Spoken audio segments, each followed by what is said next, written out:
but I think I'm still an active member of the Safety Society in Nigeria and in the United States. Let me set some ground rules for today's workshop. It's called a workshop for a purpose. It's not a presentation, it's not a meeting, it's a workshop. So it's a workshop because we're kind of inducting or onboarding the new exec-elects. And therefore, for me, it's handing over the baton and preparing them for the challenges ahead.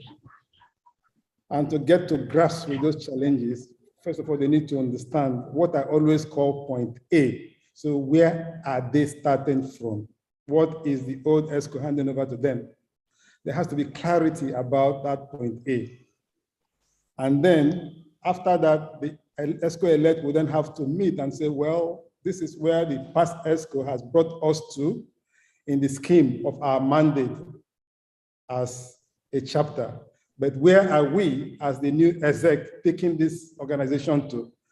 And it has to be very, very clear. And for me, I want to really encourage you not to set low standards. Okay? What do I mean by low standards? What I mean by low standards are standards that are easily achievable. Oh, my predecessors achieved $10 million in contributions and savings and dues. So we will say, we'll try and raise that to 11 million. Or we were able to be advocates for the chapter across Nigeria, but mainly in the southern Nigeria. So we'll try and penetrate the northern Nigeria. So those are smaller targets. Those are smaller goals for me. What is important for an ESCO that wants to make a difference is to look at the sky and say, look, this sky is not even our limit because people have already gone to the moon. So what can we do to make a difference so that at the end of 1 year or 2 years, people will look back and say, well, this ESCO made a difference. And such stellar milestones could be every school starting from Lagos or Port Harcourt or Kaduna has an after-school club that is a safety core club,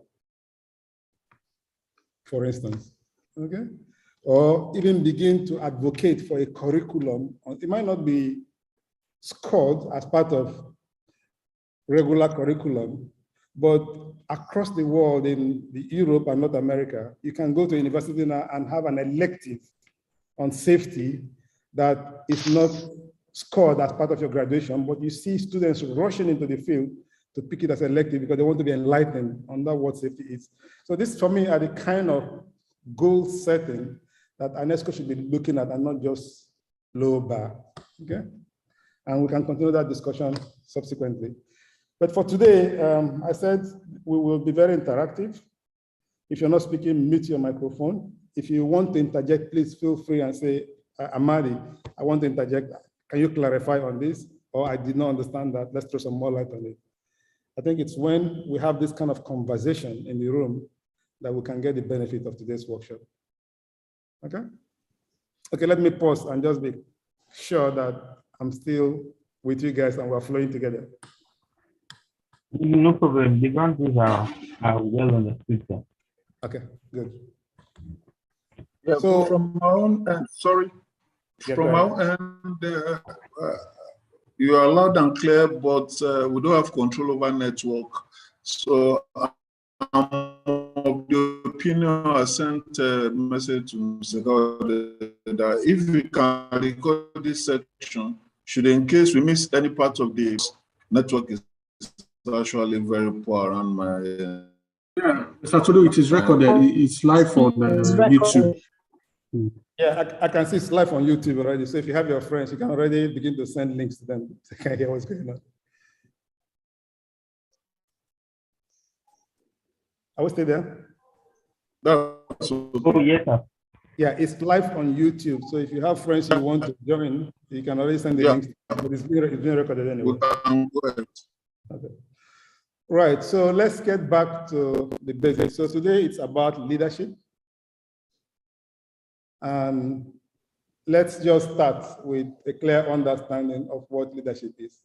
So I'm not seeing my slides, so I'm just going to assume that you guys have it.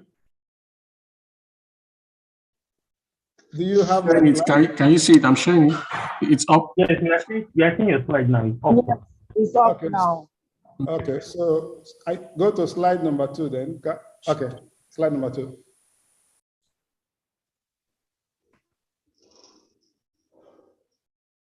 More clearer. Okay, Can good. we put it on PowerPoint mode, please? Yeah, okay. So I can see it very clearly, and I think you guys can see it too. So just put it in the mode you want to. Okay. So leadership. The classical definition of leadership is. Slide is not showing. I can see it in mine though. I can see it too. It's showing from my end.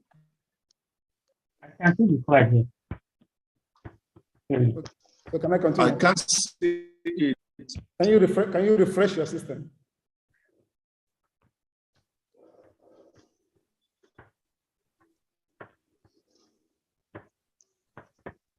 Mr. Tudor, I think it's from your end. So just log out and log in. I think it's from your end. Every other person can see it. It's okay. It's okay. You can go without me. I'll catch up. I told you I don't have control over my network. Okay, good. Okay. But I can see it now. Okay, so I was talking about leadership. So the biggest confusion about leadership is the misconception. Let's go on. The biggest misconception about leadership that it's synonymous with management or managing. For today's discussion, we're focusing on leadership, not just management. A leader needs management. Can you mute, please? A leader requires a lot of management skills, but to be very, very effective, he has to act as a leader. A manager requires a lot of leadership skills, but does not need to be a manager to achieve results.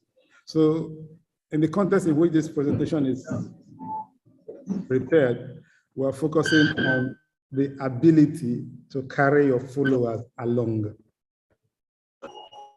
So leaders are those who, in spite of the authority that they have, they are able to motivate and carry the entire organization along because of the charisma, because of the competence, and because of the trust that they bring within the organization. So let us focus on leadership and forget about management for this presentation.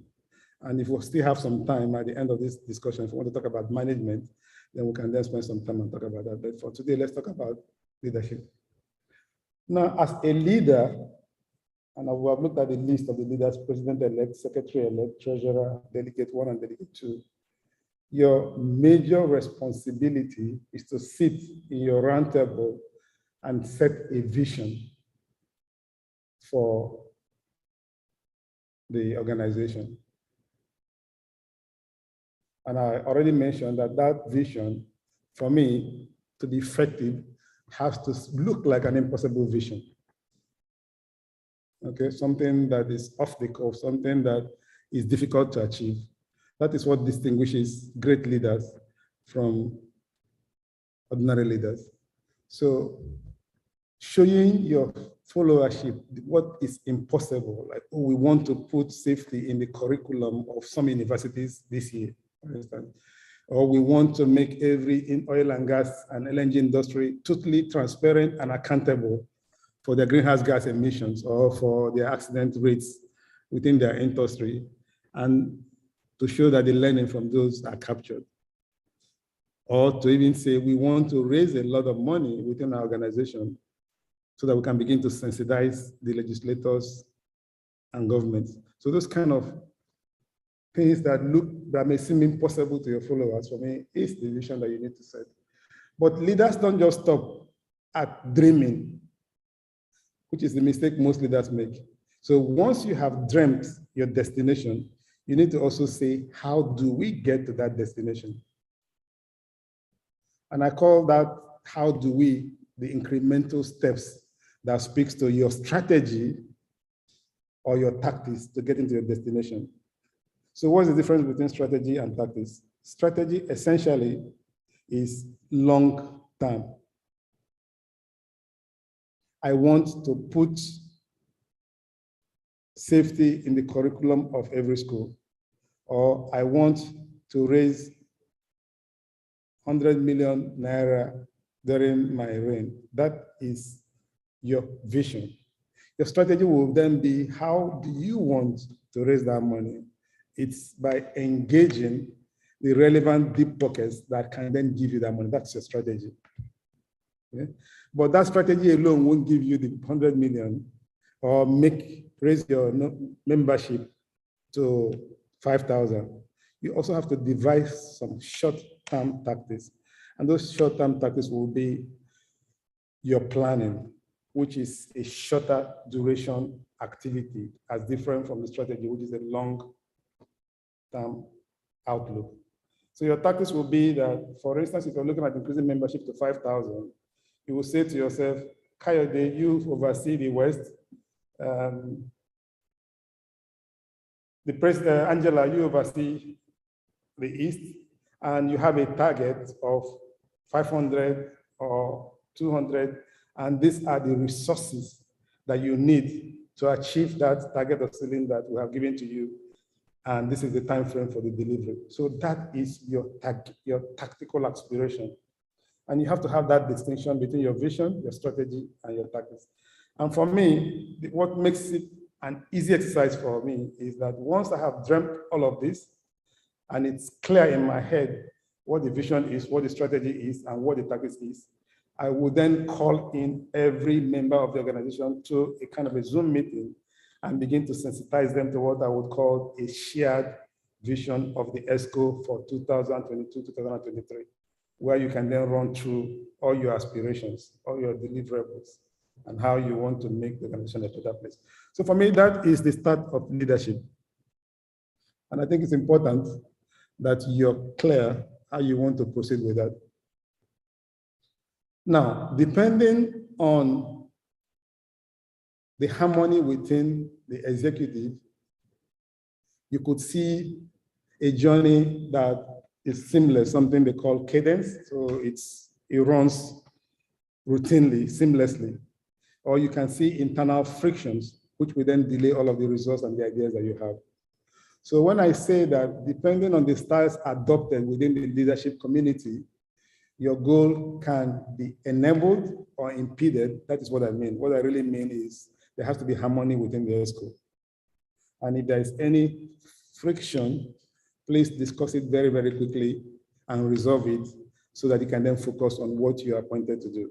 Otherwise, you will spend a lot of energy dispensing, oh, where has this money gone to? Who is organizing this campaign or this event here?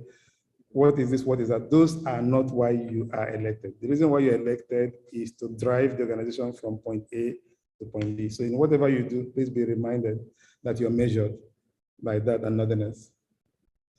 So let me pause and then talk about, so what are the several leadership styles that people need to do a good job? So some of them will include being visible. Being visible, people also misconstrue that. Visibility doesn't mean wearing a very nice starched dress and showing up. No. Visibility means how do you show up to the organization that you superintend over? How do you show up to your internal and external stakeholders in such a way that you sound trustworthy and believable and accessible? That is what visibility is. And it also includes walking the talk. So if we reach an agreement, we reach a commitment, you will execute them within the tenets of how that agreement was reached. And if there's a reason why there will be a slippage, then you will reconvene and say, look, we can't meet our targets or ceilings again because of A, B, C, D. So that is showing visibility and walking the talk. And you need that to be effective in the work you do and to be understood and supported both by your subordinates, by your peers, and by the superiors that you're going to engage in all of the time you're going to do this job. Okay, so that's one, and we can deepen that conversation in a short while. The second one is team building. Team building also is very important for you to really excel.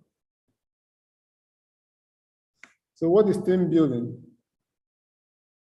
When we talk about team building, we're looking at how you can instigate a group to work together seamlessly by increasing motivation, by raising energy, by promoting cooperation, and by reviewing and giving feedback.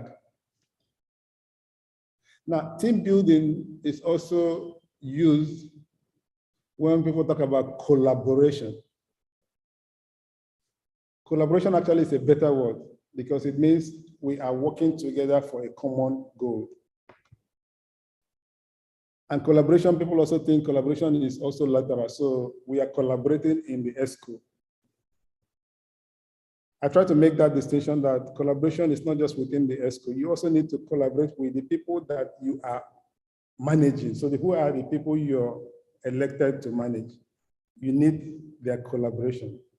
And also, I don't know if there's a board, I've not looked at it. So is there a level above the elect?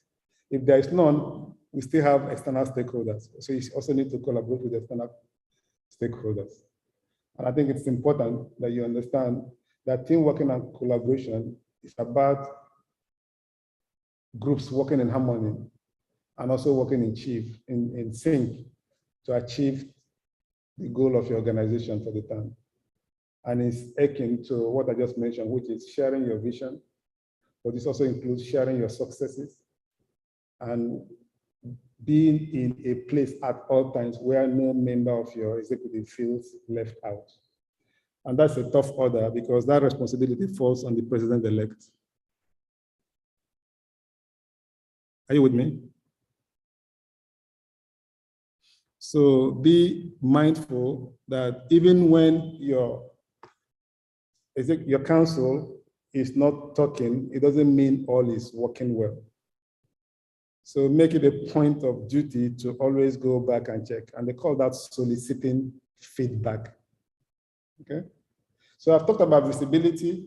I've talked about team working. I'll also talk about effective communication. And then after that, I will then stop and then talk about, so what indeed is your leadership style? And we'll do a small exercise. So go to slide number 2. Effective communication for me is talking and making sure that what I say has meaning and produces the desired results. So the example I use for effective communication is, it's not big grammar, no, and it's not technical jargon.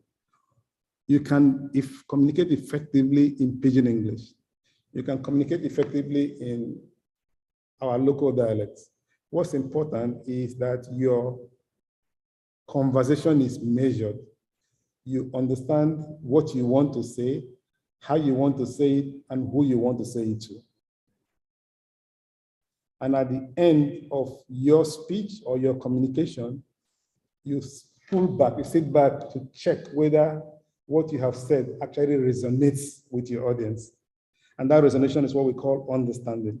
So let me put that into examples that we can understand. So one of what we do so much in this industry, which most of us here belong to, is that we are very effective in sending email communications. So the CEO or MD sends something from the top, I pick it up, I read it, and then I forward it to my subordinates. And they look at it, they read it, and they forward it to subordinates. So the CEO and I will think we have communicated, we have passed on the information. That is what it is. We have not made effort to check whether everybody that has received that email has actually read that email, which is one aspect of the communication. And the second aspect is, if you have read it, have you understood the content of the message from the executive? And then the third part, if you have understood the content, are you prepared to take action to the letter of that communication? If there is any weakness in all of these three chains, then the communication is not effective. And this explains why in our industry where we work, there are a lot of accidents, what we call repeat incidents in safety, because we think we have communicated, wear coverall. Look at the left-hand side of the bow tie that are preventative. And once the major events happen, please do recover, and that's all jargon. That guy who is on the shop floor, that guy who you have hired from the community to manage the hard barriers, to supervise what you're doing in the field, in the local community, does he understand what you're really saying? And so at a point when I was in Gabon, when I struggled with this kind of experience, in addition to translating the whole of the manual into local dialects and French, we also prepared a simple card that says, in this whole thing about risk management, there are three basic and important things. The first one is what can go wrong. Forget about what hazard is, top event is, what risk is, what bother is. Just say what can go wrong. If you're driving, what can go wrong? If you're arguing with your family members, what can go wrong? If you're building a house, what can go wrong? That is the hazard identification. Now, the second part is what can make it go wrong, which is your evaluation. Now that you know what can go wrong, what can make that thing go wrong? So what can make it go wrong is that we're using the wrong tools and materials, we're using incompetent people, or the supervisor is sleeping on duty.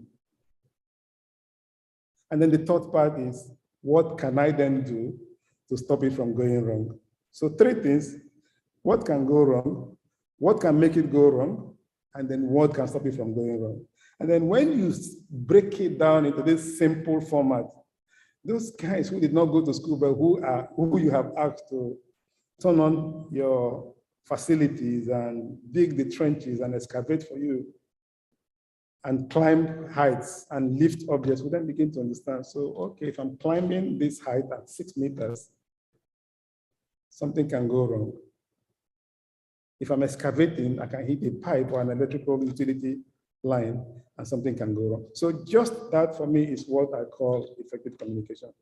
But for you to be able to do all of these three as a leader, you have to, first of all, have those leadership skills or learn those leadership skills.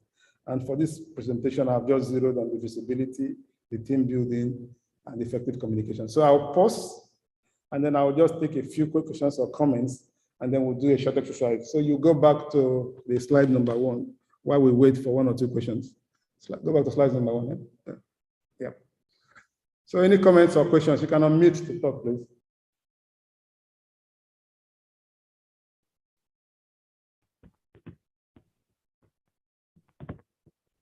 Okay, we have any comments we can ask now, or we send as a message. All right. While he answers the question. So I can proceed then. So far, no question. I think you can go ahead. Okay. So let's do that simple exercise which I talked about. And if you can just, so on the yellow bar, as I press, what is your leadership style? What are your personal leadership attributes? So, and I gave a couple of answers. Are you authoritative, direct? Do I lead by example? Am I a people person? Do you like to stay involved and make sure no one under you derails? Do you provide direction, inspiration, and all that? Or are you also the ice cream man who makes everybody happy? So let's talk about that, and then that will take us into the next level of our conversation. So 1 or 2 persons can share their leadership styles with us, please. Let's make this interactive.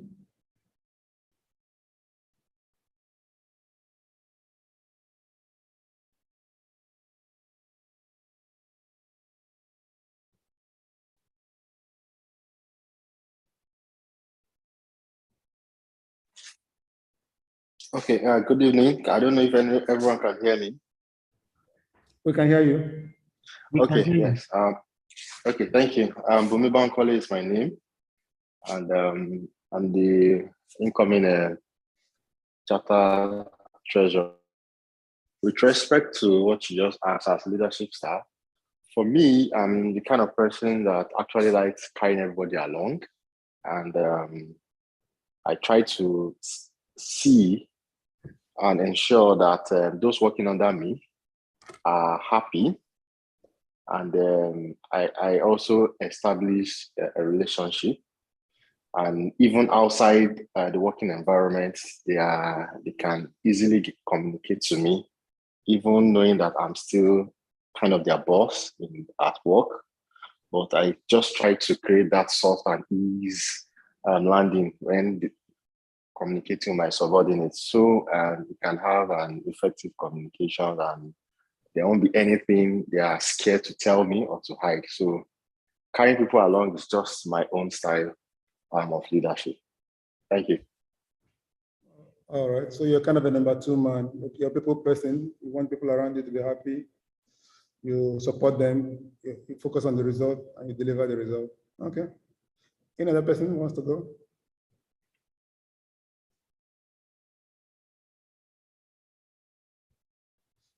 So the president-elect will also have to hear your voice, because I think at the end of the day, the buck stops with you. Do your people know your leadership style? Do you want them to know how you want to lead them so they can know how to follow you? The president-elect, let's hear your voice.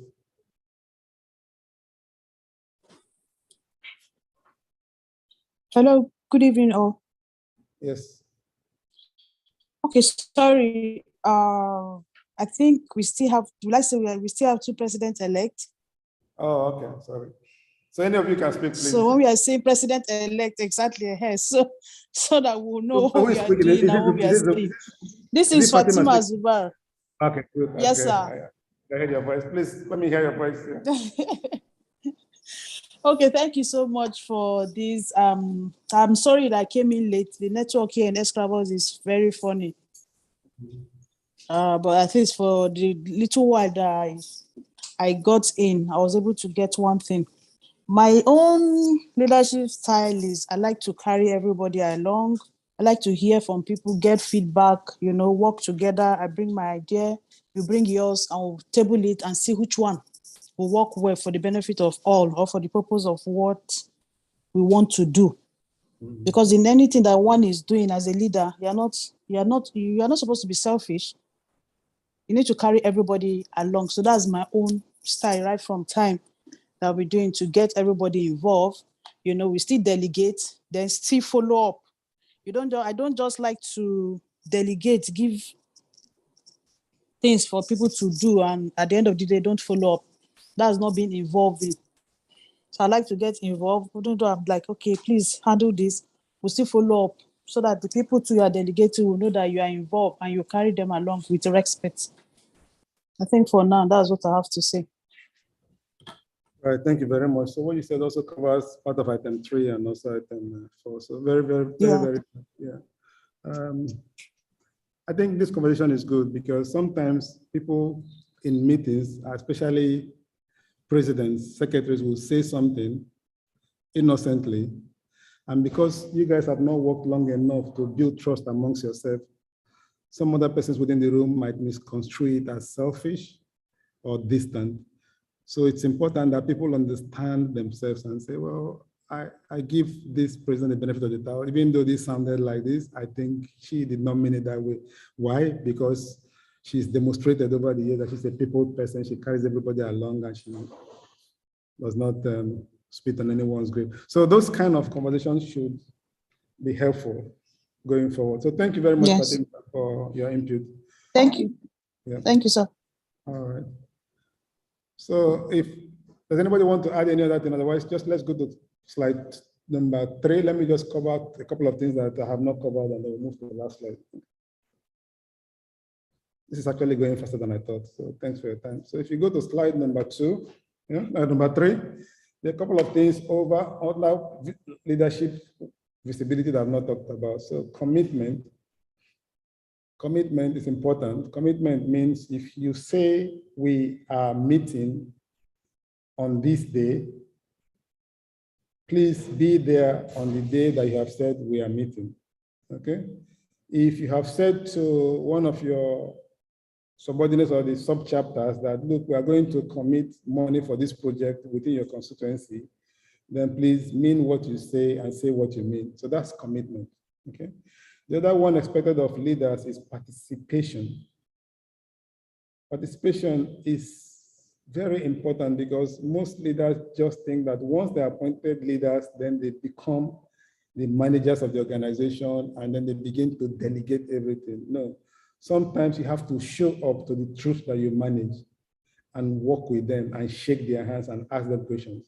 And some of the simple questions you can ask them is, how are we serving you? And in what areas do we need improvement? Sometimes if you don't ask, you won't get. You will just go under the illusion that you're doing a great job. And then at the end of your tenure, you begin to get some negative feedback that now this guy's 1 year has passed and we haven't seen what they have delivered. So make it a point of duty to get back to the troops and ask questions. And that is what I call feedback. Get solicited feedback. Okay, and that's also related to going to Gamba. That Gamba is just a Japanese terminology, which all of us know in the industry, which is going to the field, going to the troops, not just staying in your office and sending emails and writing memos. So if you have an activity, go and look into that activity and make sure it's going to work. If you have a big conference in a co-hotel, and you're going to invite 200 people, don't just show up on 10 a.m. on the morning of the event.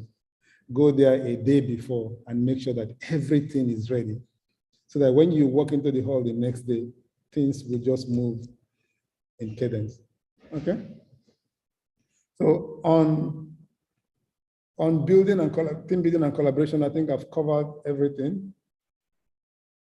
The only thing I need to add there is that your weakest link is your biggest source of challenge. So at every point in time, please, the ESCO, look around your table and ask yourself, who among us is not delivering to the expectation by the charter constitution or by ways of working? And when you have that conversation, then ask the person, do you need support? Don't rush to changing them because that is the instinct. Look, this guy is not doing very well. He's pulling us down. Let us just forget about him or throw him out.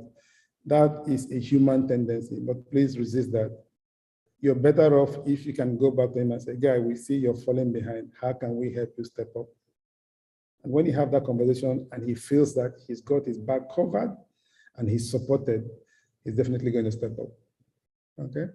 On effective communication, I just want to reiterate that to be effective, it also has to be 3 ways, from top to the bottom, but you also have to be receptive from the bottom to the top, but it also has to flow laterally. So top, bottom, bottoms up, and laterally. If it's not happening seamlessly across those 2 levels, then check again, it might not be effective. So what am I saying in essence? What I'm saying is that leadership is not a walk in the park. It's not just a bed of roses. Great leaders actually set their minds on what their purpose is. And they walk through step by step to make sure they achieve that purpose. And for me, that is my injunction to you.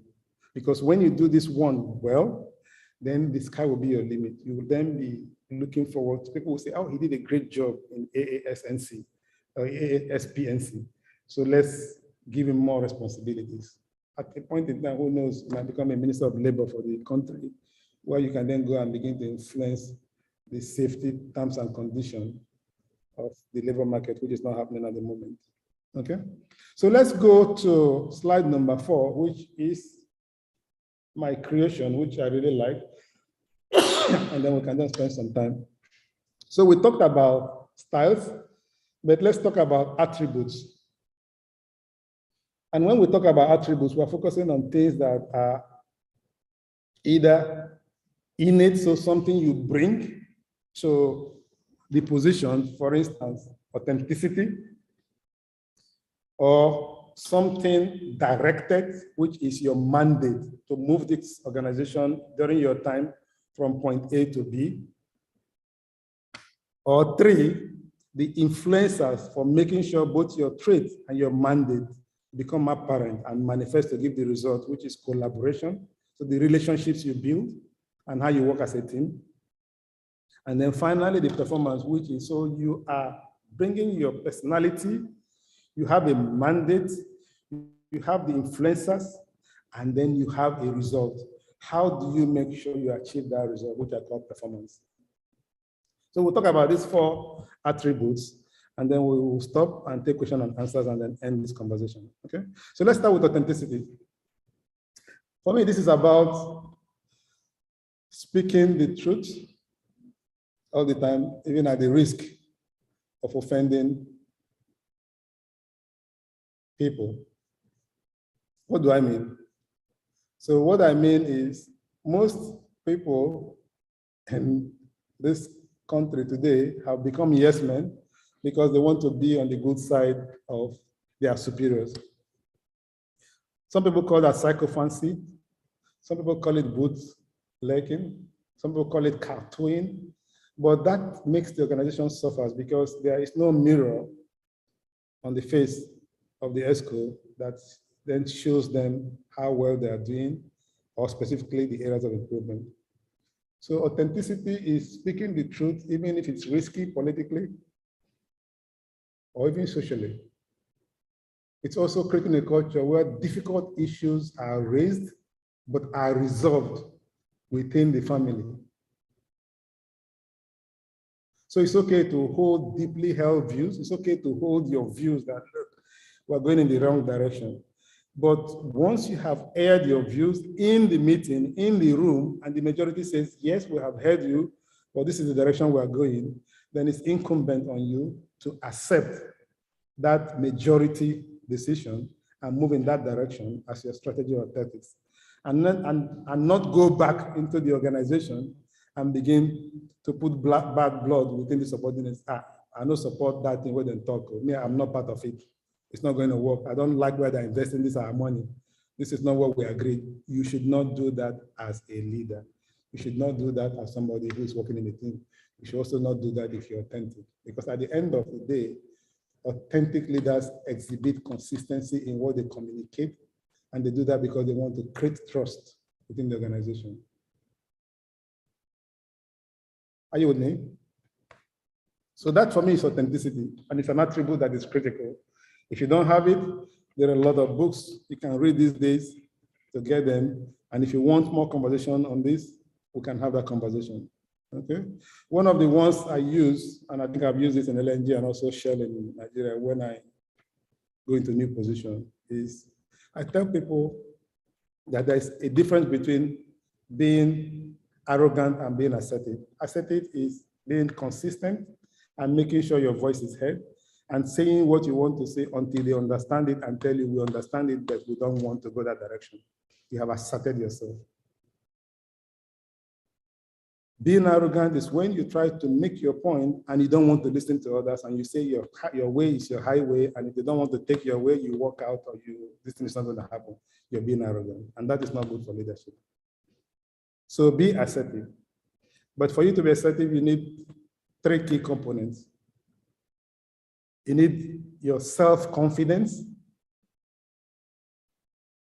because people will look at you and make faces and say, what is she talking about? What is he talking about? Yes, but you know what you're talking about. Even if you don't know what you're talking about, tell them, I don't know what I'm talking about, but I have a hunch that we're not going in the right direction. And laugh about it until they get you. But the second C is your competence. So you have to show confidence, but you also have to be competent in the area in which you're appointed to lead within the organization. If you're a treasurer, for instance, and you're messing up the financial books, people will ask you tough questions. Are you going to walk out and say to her with everybody? No, you're going to sit back and say, okay, so where have I gone wrong? What do we need to correct? And we do it well. And if you're competent, then you're able to look people in the face and say, well, what I'm doing is technical. What I'm doing is in the interest of the organization. I want to save our money so that we can become richer and get to our destination. That's showing your competence. But in addition to confidence and competence, to be assertive and be a good leader, you also need to communicate effectively. Communication effectively, we touched on that. So please practice your communication skills, and it changes depending on your audience. Okay, so growth. What's growth? As a leader, we said, leader set vision. You have a responsibility to drive growth from your point A to your point B, and you use that by imposing a compelling strategy and tactics, but also setting target ceiling. So again, if you don't set targets, then you're not judging yourself by anything. Please do not do like the governors of most states who would go into their tenure, have a budget, and then build 3 roads and say to us they've done a great job. That is not how we operate. How we operate is, at the beginning of the year, you will tell us you will build 10 roads or 100-kilometer roads. And at the end of 6 months, you'll be checking whether you're meeting your target. At the end of the year, you will say, I set 10 roads, but I built 11. You've done a great job. If you set 100 kilometers and you build 90, fairly okay. But when you have not set any target, and then you come at the end of the year and tell us, oh, you have built 3 roads. Okay, okay, it's okay to pat yourself on the back. It's good for your psychology, but don't expect us to clap for you, because that's not what we agreed at the beginning. So set your targets, set your ceilings, and work assiduously to meet those targets and ceilings, and you'll be proud, and you can show your accomplishments when you seek a re-election, and when the people say, oh, you've done a great job, we want you to stay back. Okay, are you with me? So that's, for us, is growth. So you need to look at your card and make sure you move the organization from point A to B. I talked about collaboration. As a leader, also, you develop and build a deep and trusted relationship with your internal and external stakeholders. So here, again, I'll ask you guys to please pause, and within the first 1 month of your new tenure, sit in a conference call and say to yourself, who are our internal stakeholders and who are our external stakeholders? Have a list of them, put them on an Excel sheet, and map it to yourself. What are for each internal and external stakeholder, what issues are we going to confront with them? Map those issues. And then go to the 3rd column and say to yourself, so if these issues begin to become apparent, how do we resolve them? So for each issue, you're looking at, these are the 2 ways we can resolve them. Now, if you do all of that practice at the beginning of your tenure, you can build your answers and your experiences into your muscle memory, so that when the issues begin to manifest tomorrow, you'll be working like, these guys are great guys, but they don't know that you have done your homework. So please look at that and see whether you can sit back and know who your internal and external stakeholders are, what their issues are, and how you're going to manage them. It's very, very important. And for me, that's part of collaboration. And what you will see is that on a scale of 1 to 10 on impact, you might see that some stakeholders are those that will give you trouble for the things you want to advocate for. And you can say the way to resolve this issue, have more engagement with this list of stakeholders, because we want to be friendly to them. We want them to know that we are not a threat to them, we are actually collaborators. And then the ones that don't give you so much trouble, that are already in sync with your perspective, then you spend less time with them, okay? The ones that will give you more money as an organization to do bigger jobs, you spend more time with them, but you want to understand what you need to do for them to put their hand deeper in their pockets and give you more money. So that is all preparations of leadership. So when I say that leadership, the light here has gone. Can you confirm you can still hear me? Yes, we can hear you, sir. We can hear you, sir. Okay, it's back. For a minute, I was afraid that I was going to lose it. So thank you, it's back now. So that is what collaboration is. And I think if you don't take anything away from this whole workshop today, it is that it's not just bringing yourself to be elected to run over an organization for 1 year. It comes with some responsibilities. And the first step is understanding what are these responsibilities. And that is what I have just talked to you about today. So as you go back, sitting within your safe space and say to yourself, as a treasurer, from what I've heard from Amadi today, how do I bring additional value? As the president-elect, what I have heard today, how do I bring additional value? As secretary, it's not just the minutes, it's not just communication in the media, but how do I make that minutes and how do I communicate with the media in such a way that it becomes in tandem with our overall goal, which is that big picture, with that shot in the sky that I talked about, okay? And then finally, in all of this, you then talk about performance. Performance is you have set your clear vision, you have your strategy, you have your team mandate, which we have talked about. You're also role modeling the things you bring along, which is like passion, your focus, your talent, your competence, working in the industry for 20 years. But do you check that you're getting the results that you want? And the reason is these results are not going to come by you alone because you're very high up there. So you're going to use people. So and those people are going to be the implementers. But you're not going to go down from your own high horse and go and start implementing with them. No. What you need to do is to set up periodic meetings for monitoring and review of the tasks that you have given to everybody. So that is the performance check. And it's important because if you then check and see that they're not delivering the expectation, you can then do a quick intervention to recover. If you don't do this and you wait to the end of the year, people will come to you and surprise you. So let me give you an example, and I was shocked to death yesterday. Sixth was 2 days ago. In one social club I belong to in Port Harcourt, we set up a World Environment Day committee just to enlighten the community and support the society. And we budgeted 3 million to do all of this. And as the chairman of the subcommittee, with all that experience in big offices, it just skipped me that I was doing the right thing. So I delegated to members of the committee. You are in charge of publicity. You are in charge of entertainment. You're in charge of tree planting. You're in charge of school quiz. And I would call them once in every week and we will review and they will ask for money and I will dispense. And we did this for 2 months. Do you know that to my utter shock, I got to the venue on the event day, there was no light, there was no speaker system, there were no chairs in the hall. And all the invitees were supposed to arrive in 1 hour. So for me, the learning here was, I feel as the chairman of the subcommittee, I shouldn't expect that because I have delegated, it's going to be executed to the later. I need to review and monitor and check, and I need to go to Gamba. If I had gone a day before to check, the recovery would have been quicker. So what happened in this particular case was we delayed opening by 1 hour, which was not good for the reputation of my organization, and which was not good for me as an individual. So I say this because it was a learning for me.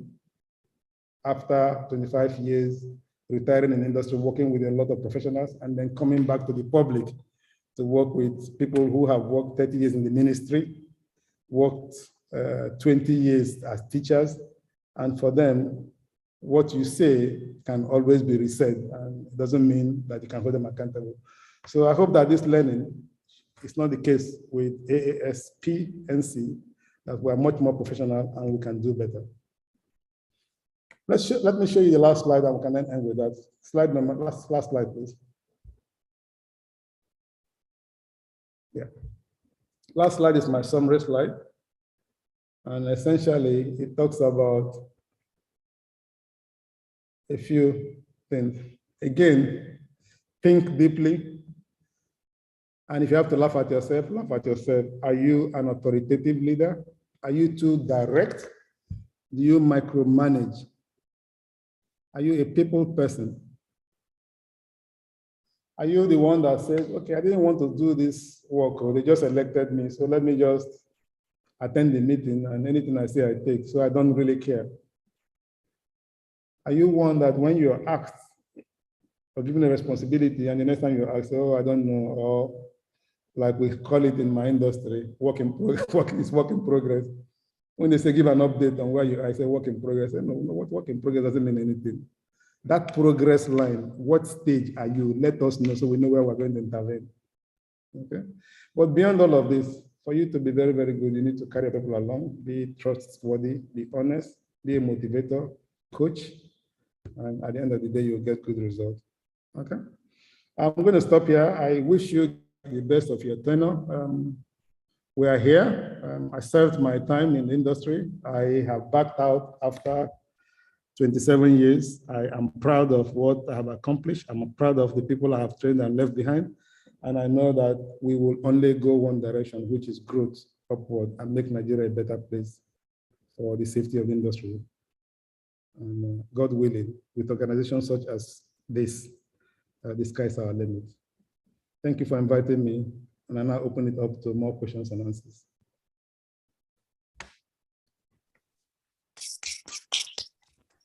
Thank you very much. Thank you, sir. Amadi, for enlightening training, and I gained a lot, though I'm not one of the elected executives, but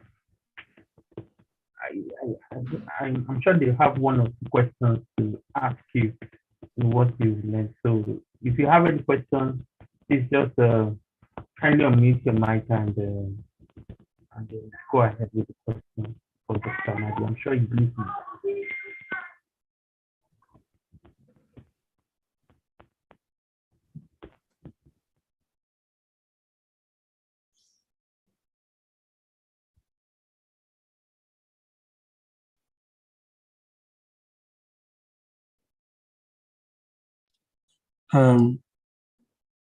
Good evening, everyone. Let me just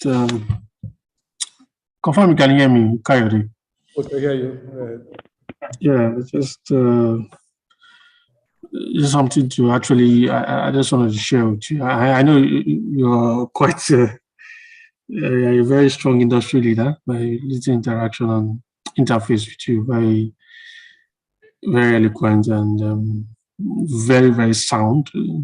I spent some small time with you and I learned a lot. But just want to say something. You know, this organization is a non-profit organization, and there's this culture, you know, that's unfortunate, but that's what it is in Africa. When you are called to do something that at the end of the day you don't see a huge financial reward from it, is usually not taken serious. Just like the case that the example you gave. I know those are your colleagues that you asked to organize a world environment event. If they were being paid for it, I know they won't neglect it like that. So I think that's one major thing that that's a huge what I call it disruptor that faces the non-profit organization and then leaders leading that space. I don't know if you have one or two things to say, you know, to be able to a way of, you know, seeing how we can be able to manage that kind of expectation that may come out in terms of that kind of structure. I don't know if you understand the perspective of my question. I understand that very, very clearly, and I have also experiences with that.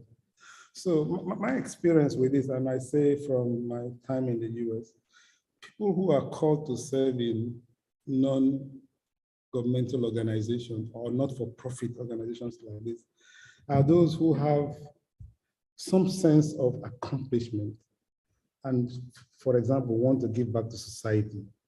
So they're driven by more of qualitative benefits than quantitative benefits.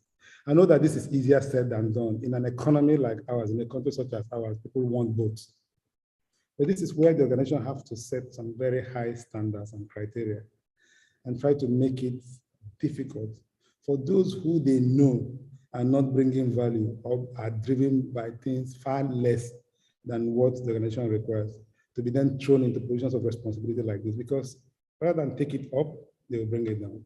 And I say this with all sense of responsibility. I think everybody here that I'm listening to have some sense of accomplishment. But yes, there will be a time when you will ask yourself, but I'm driving my car, there's no fuel in the place, and I'm putting in with my money, and all of this, I'm not getting any reward. You have to sit back in such situations and say to yourself, this is for posterity.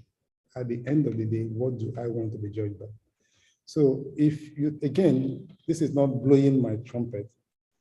If you go to everywhere I have worked and I live and say Amadi was here, one of the things you will always hear is he took his job very seriously.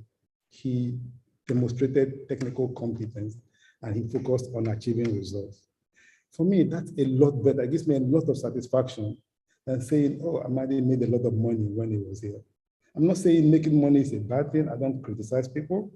But for me, what gives me joy is that part of my qualitative discussion that says he brought value. And people can say that as a value that he brought. So I really urge you guys, and it takes a lot of talking to. This is where, even as leaders, you need to see whether this present ESCO can look within society and appoint mentors to the current ESCO and say, look, Dangote, you mentor this person. Amadi, you mentor this person, and Luton, you mentor that person. So situations like this can then be resolved before they become issues. I'm not sure I've answered you the way you want it, but I've answered you from my perspective, the way I will handle it. Yes, thanks. Thank you. Especially the quantitative part you mentioned, which is really key, actually, something that you can really not buy. Yeah. It's culture and personality. Thank you, man. Mm-hmm. Okay. Thank you very much, sir, for that answer. Any other questions that will be for Dr. Amadi before we end this question and answer session? If you have any questions, just raise your hand or mute yourself and ask the question straight.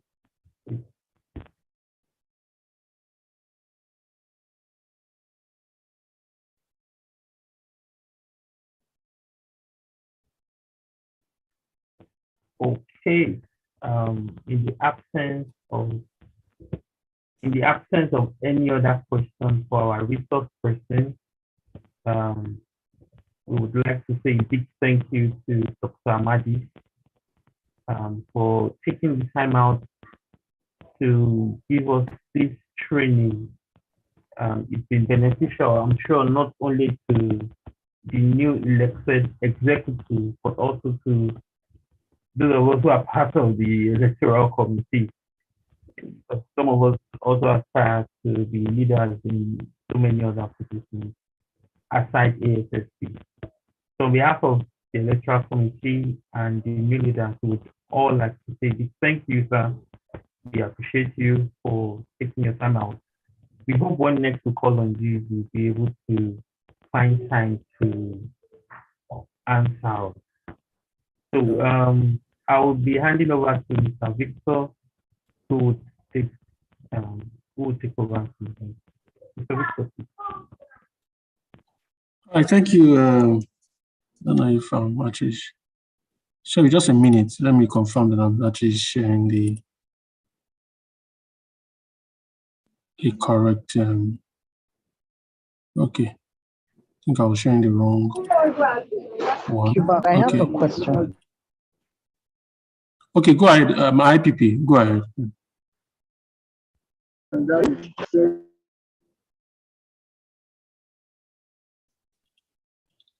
IPP, can you hear us? I know she has been struggling with her network. So I have to just go ahead with the IPP. Can you see here or see if you have a question? Because this engagement is really, really interactive and is really educative. And I think a lot of questions will actually make us really buttress the message further. I don't know if you have any question. Please go ahead.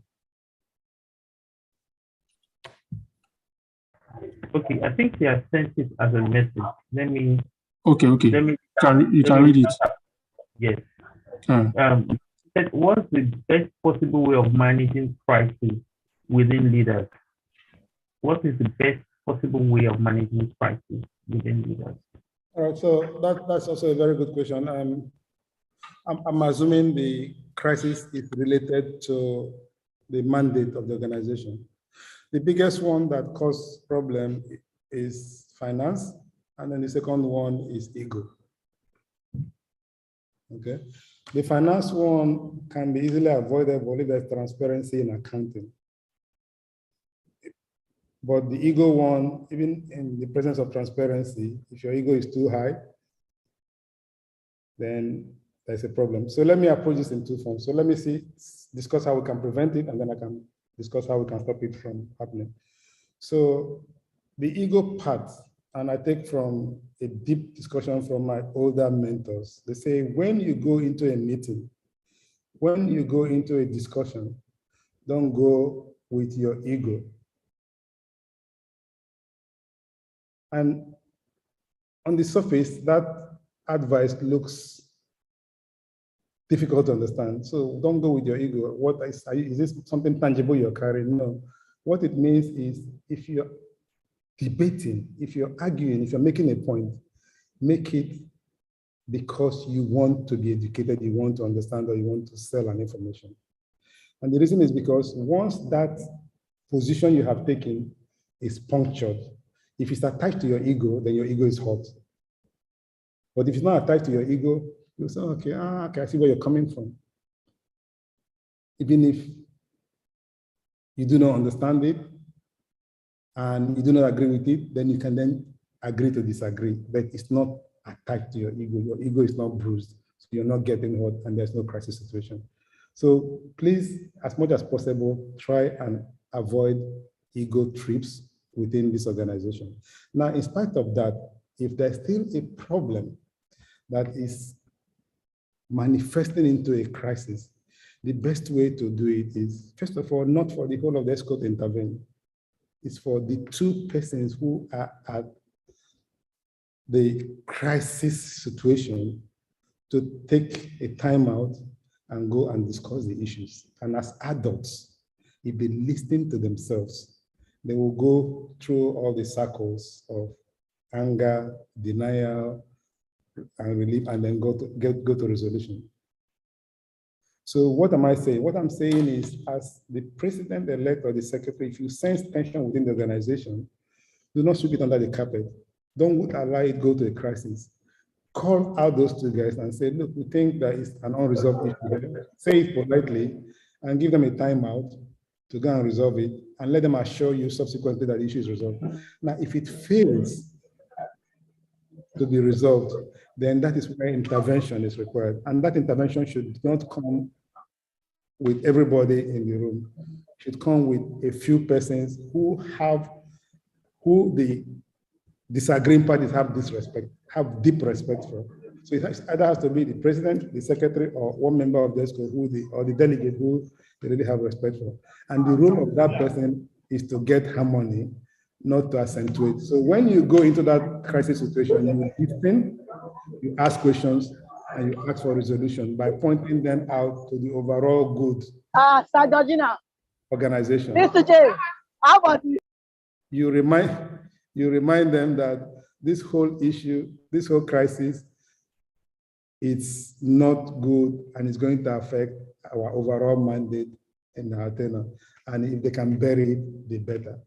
But I think when you talk to adults, the chances are high that it will be resolved. But when you don't attend to it at all, then it bubbles and it festers for a longer time. This is my experience, and I have used it, it's worked. I haven't had any crisis in my team that was not resolved. There was none. The ones I don't attend to, and let me be very honest with you guys here, is in most organizations, there will be a lot of rumor and rumors and all of that. Say, oh, this happens, when set up. I don't normally indulge on that. If they come to me and say, oh, this is happening, this ESCO is saying this or doing that, I just say to them, do you want this addressed? Can I quote you? If he says no, I don't take it serious. But if he says yes, and then I can then take it up. Because some of these rumors are just people trying to curry favor and be on the side of the leader. And you should, as much as possible, discourage that, because those are the things that then festers the discomfort and then leads to crisis. Okay? Thank you very much, sir. I think I can see Mr. Shehu Kabiru raising his hand. I don't know if you have any questions to ask. Mr. Shehu, can you unmute yourself and ask a question? Thank you very much.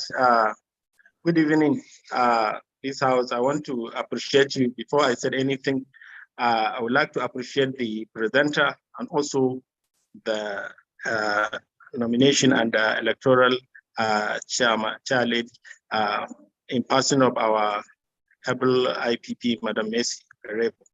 It's really a pleasure to be here, and this innovation will go a long way to enhance our activities in the chapter. Yeah, and I all welcome each and every one of us. My question here is in line with what Madam Messi asked of. My own is, I always wonder, in terms of leadership, we always discover that under succession level, you may find some crisis normally, not even in our society or in any society, but leadership entirely. You may discover that the incoming person might not be in good term with the outgoing.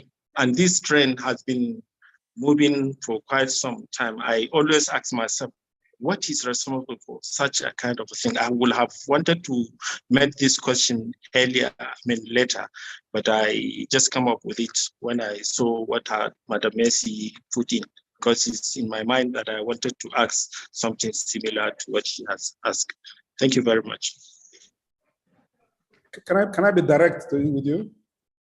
Yes. What is responsible for that are two reasons. One is the past are not happy with those succeeding them, so maybe they did not influence it. Or two, money is involved. And I don't know that you guys have money. I don't know, so I'm not going to go there. But in organizations where there is a tension between the outgoing and the incoming, it's how did these new guys emerge? We don't think they can deliver. Or why are they coming? Is it because of the money we have raised in this past year? They want to come and squander it. So for me, I think again, it boils down to all of the things we're talking about. And this is why I like the rotary way of appointing their leadership. 3 years to when you become a president or a governor, you already know. So you're working and you're preparing yourself, you're preparing your blueprint to get in there. So it's not a surprise to anybody. So what I would say to the organization is that when these kind of tensions come, don't run away from them. Face them. Let the new ESCO say, look, let's meet with the new ESCO and say, look, these are the areas where we think we're sensing tension. Is there anything we can do to disabuse your mind that we mean well? We want to continuity. We want to go from where you stopped. And then give the old ESCO the opportunity to express themselves and then to correct their misconceptions. And do not just point to them, guy, in your face, we have dealt with you. We told you we're going to win. Now we have won, and there's nothing you can do about it.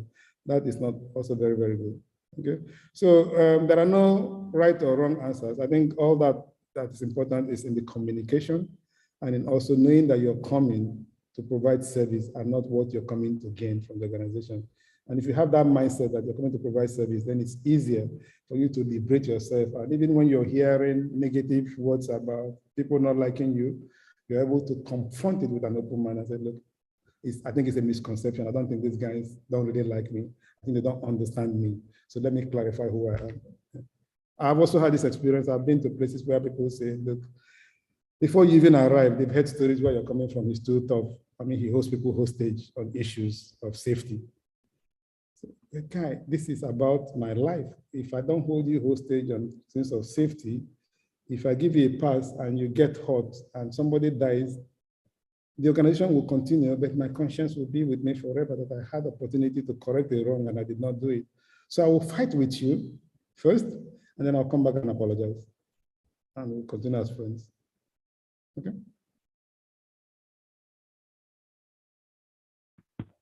All right, thank you very much, sir, for that explanation. It's quite enlightening. I don't know if the elected the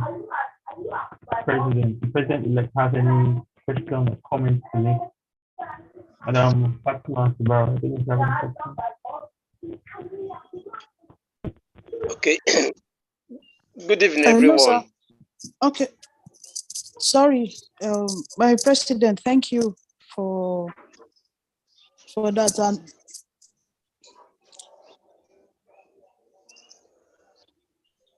hello. Thank you, ma'am. Go on, we can hear you. Hello. We can hear you. Go on.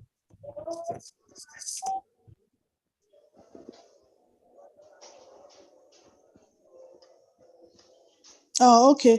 Mr. Madi, thank you so much for for this. I know if you want to dwell on this and ask questions, there are some funny questions that we have to ask on this conflict and the rest. But I think you have really answered it. The best approach is just to confront the people, and let's not work with hearsay, because hearsay goes a long way to destroy an organization or a committee.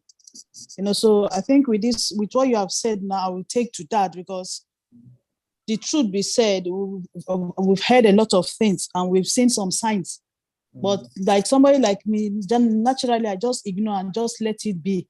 Because you that is coming to tell me about somebody that this is what the person said, my question to you will be, what did you say? Exactly. And why were you so available for this discussion to be made with you? Hello? Yes, continue. Good point. Hello, sir. My network is really bad. No, we're hearing you clearly. Okay, so, okay, thank you. So I think with this that you have just said, just clarifies everything, because we all have just a goal to achieve for the association, and that is on safety. And I think that should be our focus, and being together. Let it just be something that you have passion for, because indeed here we are not here to make money. We are not here to make money, but we are here to impart knowledge and to make our society a strong one, that everybody will be able to stand and say, yes, indeed, this association taught me something, and these people have really put me through stuff that I don't know before.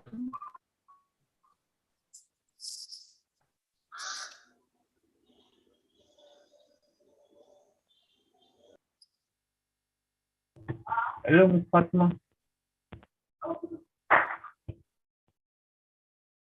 Hello? Hello, Ms. Fatima.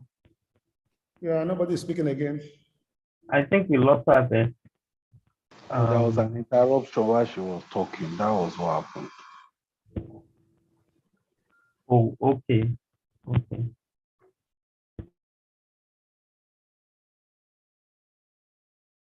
Okay, someone else can network has not been very favorable these days. Many of us are coming in and going out.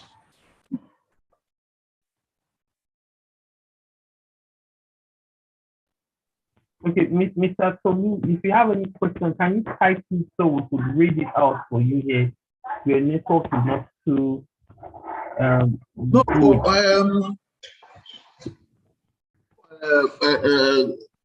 good enough.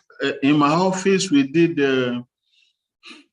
pay consultants to give us what we call DISC assessment of every manager, so that you can know your leadership style.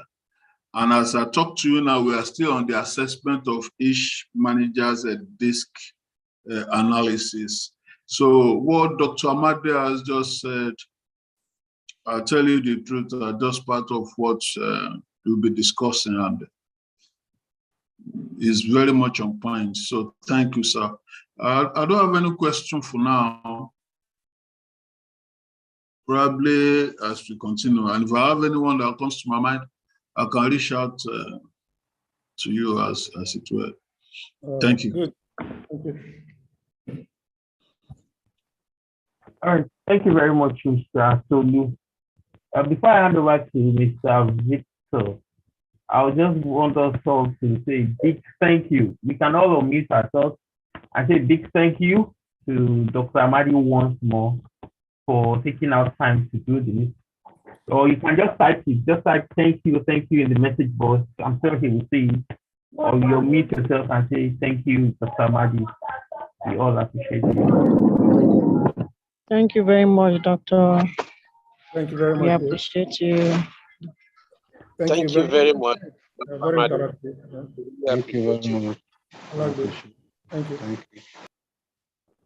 And thanks for the beautiful certificate of recognition. How do I get it? Okay, let me hand you over to Mr. Victor now. So Mr. Victor will take over from here. Thank you so much, Doctor. Mr. Victor, please, over to you, sir. All right, thank you, Kayode, for that wonderful facilitation. And thank you, Doc. It's always nice to, when I heard you were the one going to facilitate, I said, okay, I'm actually still in the office. And I said, I will not miss this one. It's always lovely to hear from you. Always something to get from you. Very, very rich in words and rich in experience. So in our culture in ASSP, usually to present, we don't have much, just like what you say, if we have money. By God's grace, we have money, but we have quantity. And that's one of the quantity and quality that we are presenting to you, which is our certificate of recognition for making our time and putting resource together to impact on us. There's one word that usually goes in my head anytime I'm into volunteering activity. It said, when you plant a seed in the life of somebody, it's usually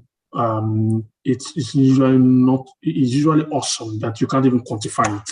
And that is what you have done right now. You've planted a seed of leadership. And trust me, there's nobody that can pay you for that. It's only the universe, the way it's structured, and God Almighty will reward you awesomely according to how it does things. So thank you very much once again. So please appreciate and take this as a little token from us, from the organization, saying that we appreciate you for what you have done.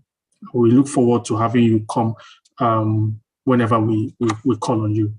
Thank you very much. Thank you. I don't know if you have, yeah. So the certificate will be emailed to you via the secretary email.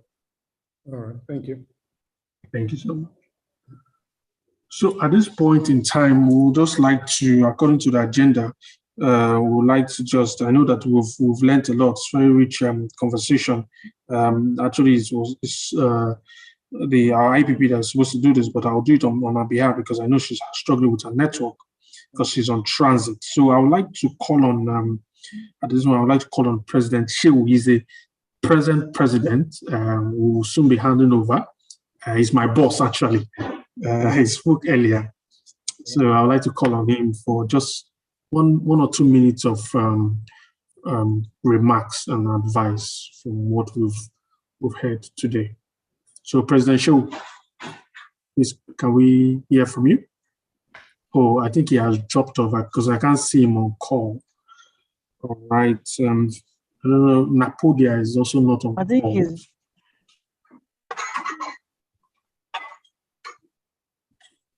Yeah, I think President logged out now, maybe network. Okay, Napodia is not also quickly. Okay. Hello, are you hearing me? Oh yeah, I can hear you, IPP. You can go ahead, ma. Okay. I want to thank Dr. Amadi again and everyone. I think President was supposed to take the lead, so I'll step in briefly. I was supposed to talk like tomorrow, rounding up. However, like I said in my opening speech, I thank everyone for volunteering. The truth is that it takes a lot of dedication, it takes a lot of focus, it takes your time, it takes your passion to be able to take ASSP from one level to another. And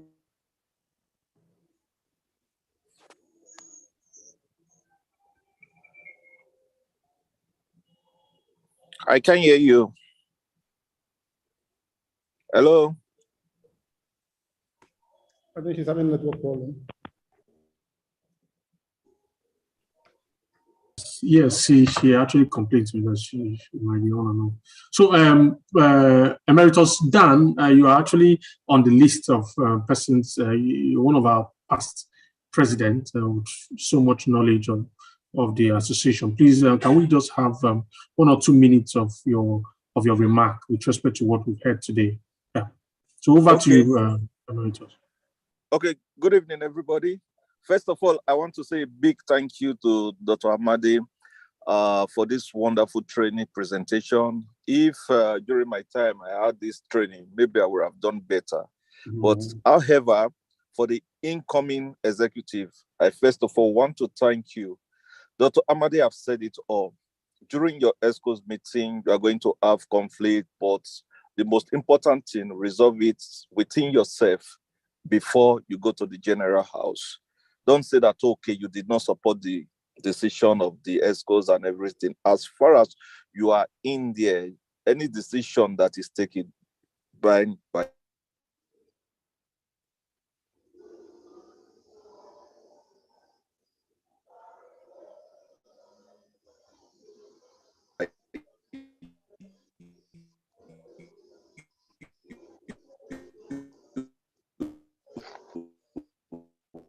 Network has pretty, it will not be favorable today. Emeritus, Dan, we can barely hear you. No, this is a selfless service. Are you hearing me? Yes, now we can hear you now. We can hear you now. Oh, yes. Okay. Sorry, network or apologies. Hello. Yes, Madam Mercy, you are back. Yes, Emeritus Daniel was actually speaking, but we lost him okay, at a point. Okay. I'll hold on for him then. But if your network is fine, you can just conclude on your remark, because I think we've lost Daniel. Yeah, so we just okay. Briefly, what I was trying to say was that it's good for us to work together in unity. Let's leave our minds open. There will be times where we will have clashes, where we will disagree over issues. But when we leave your mind open, it is better to communicate.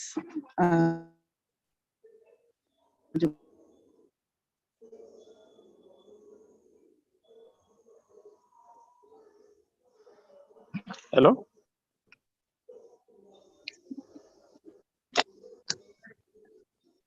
Communication. It's better for you to understand the difference between the fast before you react.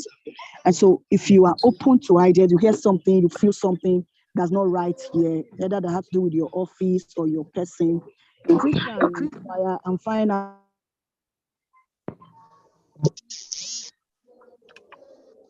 Hello, can you guys hear me now?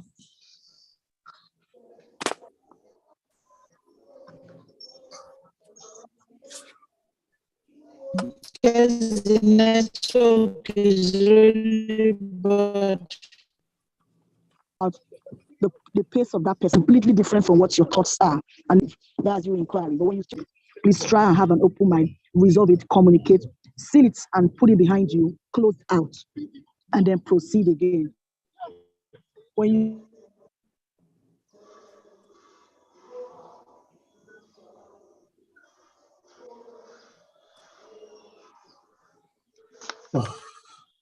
we've not been fair with network. Doc, I don't want us to delay you. You really spent a whole lot of time. I don't know. Can we just call the President Shehu? Can you hear us? Are you fair? Yes, I can hear you. Yeah. Can you hear me? Can you We hear lost me? you, madam. Hello? We lost your IPP. You are going off and on. We lost you. You are going off and on. Sorry. So I think the president is here. Can we just? I know we'll just allow him to speak, and then we'll wrap this up with Dr. Okan. Okay. All right, President, go ahead. So in a nutshell, if you work as a team, and when you have please try and resolve it to. So that's what I could say briefly. Maybe by tomorrow I should be able to say more, since I'm having a bad network. Sorry about the network. Thank you. Fine. I think the president is on now. Okay. Please, is it Mr. Daniel that has the 888099? I've been asking who has that number. Yes. Okay. It's okay. That's fine. But please, next time, let's sign up with our names so that we'll be able to know who is with us. It's okay. Over to you, Secretary. Thank you. Yeah, President. Thank you very much, IPP. President. Thank you. Thank you. Good evening, everyone, once again. The area I would like to make a comment. Thank you, our presenter, Dr. Amadi. It was really a wonderful presentation, and I learned a lot out of this. My own here is the advice I wanted to give for the incoming team and generally for all of us with regard to leadership. I think I will emphasize on that collaboration, because during your slide, I take note of what it is really in my mind, and also it is something, if it becomes achievable as a team, it will go a long way to enhance the leadership. Collaboration is very important among the team mates. Once you will be able to identify the problem at hand and you made it to collaborate as when due, definitely the chapter will achieve a lot. And also communication. Communication is one of the key. What I understand during my stay at my stewardship, you will be able to realize that once there is a gap in communication, it really poses a lot of threat to the leadership. So we must try to ensure that when communicating, we had an effective communication to all the team, so that every other thing that is supposed to be heard, to be communicated, be it in the email, be it in whatever it is, let it be there as when due in time. And you have to have the ability to understand all the team mates that you are moving along. Yeah, yes. I mean, you should be able to realize their emotional intelligence in terms of how they produce a result as when due. Because once you realize this is how it is, you can never change the inner natural habit of a human being. But so just like how we manage our wives, our children, and everything, you should be able to realize that among your children, this one, if he is very intelligent, this one may not be intelligent enough to carry on in this, but he will be very brilliant in the other aspect. So once you identify among your team mates that this one had the capability to do that, this one had this, just go along with that one, so that's when you will achieve results. But if you said you must ensure that what you feel is okay, that you want him to produce result with, you may fail out of that, because the reason is that you can't change that.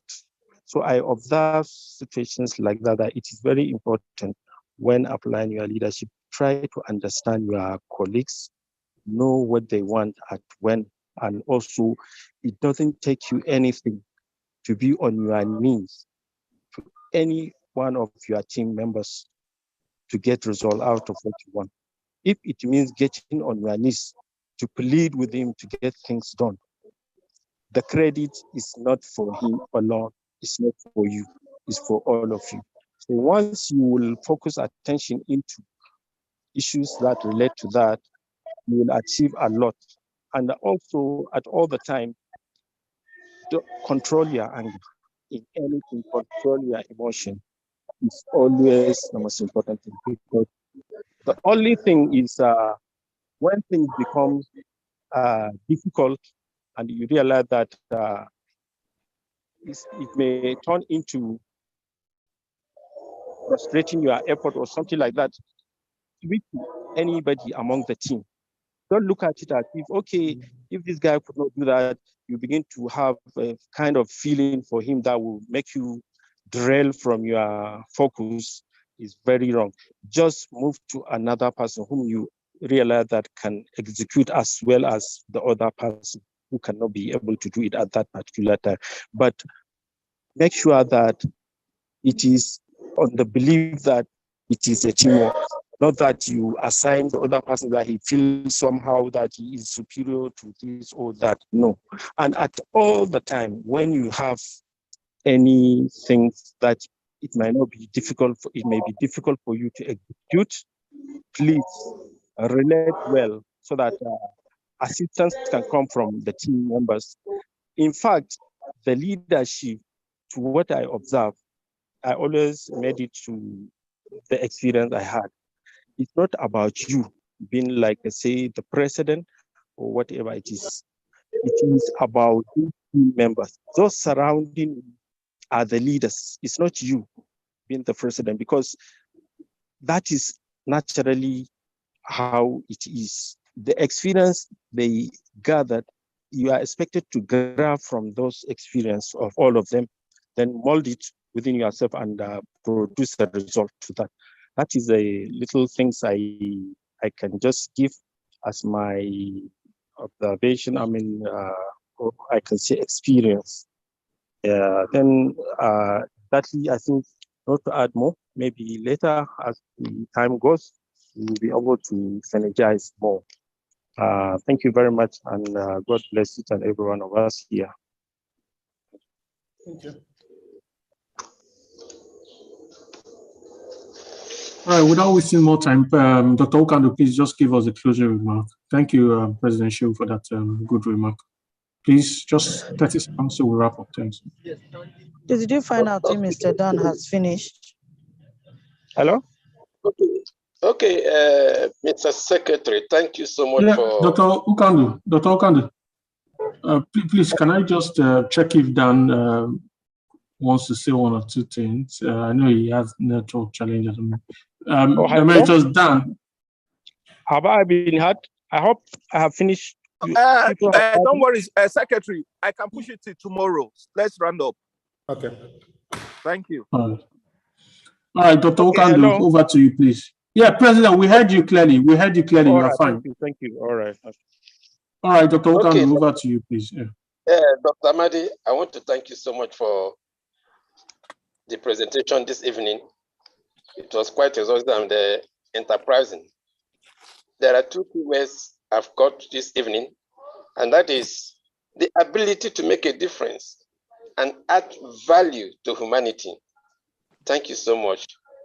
I want to again say on behalf of the incoming ESCO, Fatima Zubair, Bankole, Sulu, Angela, and Festus, we all say thank you and God bless you. Thank you. Thank you. Thank you too. Thank you very much, Dr.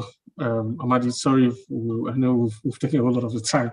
Network issues, please. Thanks. I enjoyed myself. So It's good. Thank you. I really enjoyed myself. Thank you so much. So at this note, we'll just say Thank you, Doctor. and I don't know if you have one or you. two things to say to It was close, a or to privilege just having you, sir. close the window. Thank you very much, sir. Thank you. Right. Nothing more to say from my side. I think I've enjoyed myself. It was very interactive. I look forward to, in your tenure, seeing or meeting. Did I change the bed? All right. Thank you, sir. All right. Take care.